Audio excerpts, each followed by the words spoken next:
Well, the giant sucking sound coming out of California are not just people leaving. What an entertainment that's been for us. The straw. Yeah, these guys are crazy. I mean, so getting rid of straws is going to solve the world's problems. It just is. I think the sucking sound is them just hanging on to the continent. It's funny because they're more concerned about the straw than they are about you visiting the state and getting killed. That's what's amazing to me. There's so much more stuff to be concerned about, and they don't seem to be concerned about that yet. They don't. Plastic seems to be the big worry for them, and I don't get it because when you look at the metric of what straws take up in, let's say, a landfill or in the ocean or any number, it's a percent of a percent. So why are you staring so hard at something like that? What was the trigger that suddenly that became the thing that they needed to focus on? Because I honestly didn't. There's a couple videos. Actually, there was a study that Jacques Cousteau's grandson did about 10 years ago that kind of got the whole plastic in the environment thing started. Then there's been a couple kids that put out videos. And then there was a turtle. With the straw in his nose, the cocaine turtle. Yeah, the turtle that had a straw stuck in his nose, and that really kicked it off. So here's kind of how this whole scenario plays out in my head. Right. So we have this Save the Earth mission, and where's the one place that I can appeal to where people are most irresponsible with their money? California. Yeah. Right. That's a great way of looking at it. That's true. It is dead on the money. And here's what's more conflicting about this whole thing is that the straw just doesn't get legs. Right. Yeah. And walk off into the water. Okay. There's a lot of other. I mean, the responsibility are the people handling the material, right? I mean, when you're done with the drink, throw it in the trash, right? Right. Not on the beach, not in the water. And then the people that haul the trash off, that you pay to haul trash off, how many of those guys actually barge it out and dump it? Yeah. I mean, there's a lot going on here that's not just a straw. So why isn't everybody looking at Starbucks going, this is your fault? Because that's the CEO that seems to be pushing really strong for this. But since you seem to be paying the trash people, whoever it is that hauls your trash away, seems like you've been the irresponsible one there. You're wanting to lay the blame on straws, but yet you're the problem. I keep imagining this whole problem being discussed by people that talk like they're from the valley. Yeah. Oh, no doubt. Oh my God! Can you imagine where the straws like for went? sure. Oh my God! That tubular piece of plastic. Tubular. I like that word. That's one I hadn't heard in a long time. Like, wait, are we talking about tubular? Yeah, exactly. I know. Well, it's funny you mentioned Starbucks because they brought in paper straws. Yeah, they're kind of the corporate leader here, and that's okay because remember when we had paper straws when we were younger? Yeah, they were crap. Yeah, they would bend, they would break, they would leak. I used to see them apart. The only place I ever saw those was in the hospital. School. Don't you remember going to school? Yeah. We had them at school. It was awful. Yeah, we had paper straws. Yeah, that's because they're a bunch of tight asses, probably.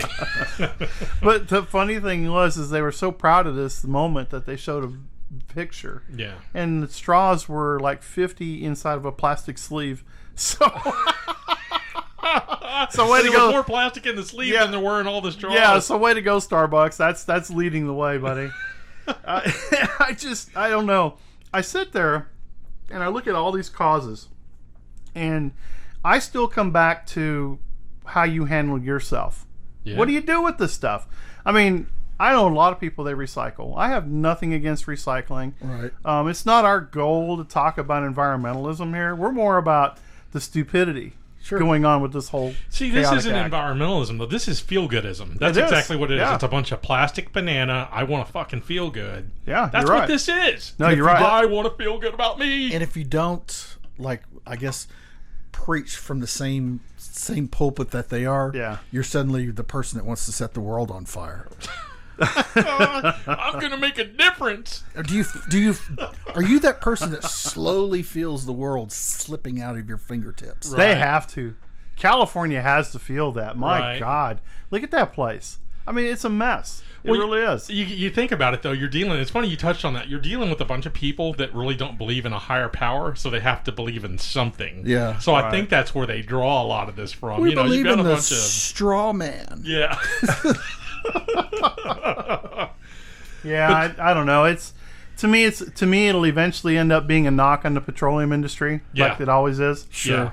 That's what it'll boil down to. It'll be some big faceless corporation that caused this problem. It'll never be somebody that they can put their finger on. Right. You know what I mean? Well, because ultimately, would y'all say that there's always some sort of an assault on capitalism? Oh yes, no matter how big or small, it's how dare you succeed in some way and come up with a good or service that you have created a need amongst the populace to want to have. Yeah. I mean, I wouldn't want to have stock in plastic straw companies right now, that's for sure. But really? The interesting thing... You think that won't go away? It probably will eventually. Yeah. I'm sure it will. I mean, but as of right now, I would imagine if there was such a thing as plastic straw stock, it would be down right now, pretty much at the bottom. Today would be buying prices on straw stock. Right. No doubt. I mean, polystyrene in general is what they're going after. Yeah. They're going after the cups and they're going after the straw. We know how you go, like, if you walk along just about any railroad track somewhere, you'll find like a cluster of bamboo somewhere. Mm-hmm. So if you just go hack the tops of those bamboos off, you can create your own natural straw. You're kidding as you might be. That is actually out there. I'm not kidding. Yeah. I'm going to go home.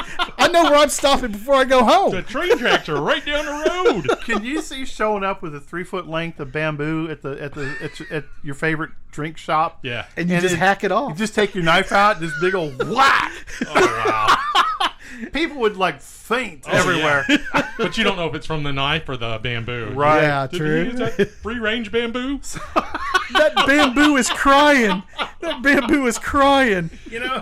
And what's funny is we're making fun of it now, but I guarantee this is some dude's reality somewhere. Yeah. But you were talking somebody's reality. You were talking about the capitalism side of it. The beauty of it is every time they destroy something like this, capitalism does come back. Oh yeah, and find a means to make it right. You know what I mean? The ship will right itself. So yes, and the plastic straw company that folds today will start the next whatever stainless steel straw company that's going to come out tomorrow.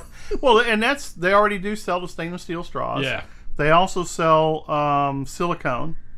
And they have the wood, they have the bamboo. I mean, it's kind of like going to the strip club. Yeah, it really is. They got a little bit of everything. But yeah, so it's California. I tell you what, you never cease to amaze me, and you never seem to let us down. Just be careful what you're sucking and where you're sucking it, because you may end up in jail.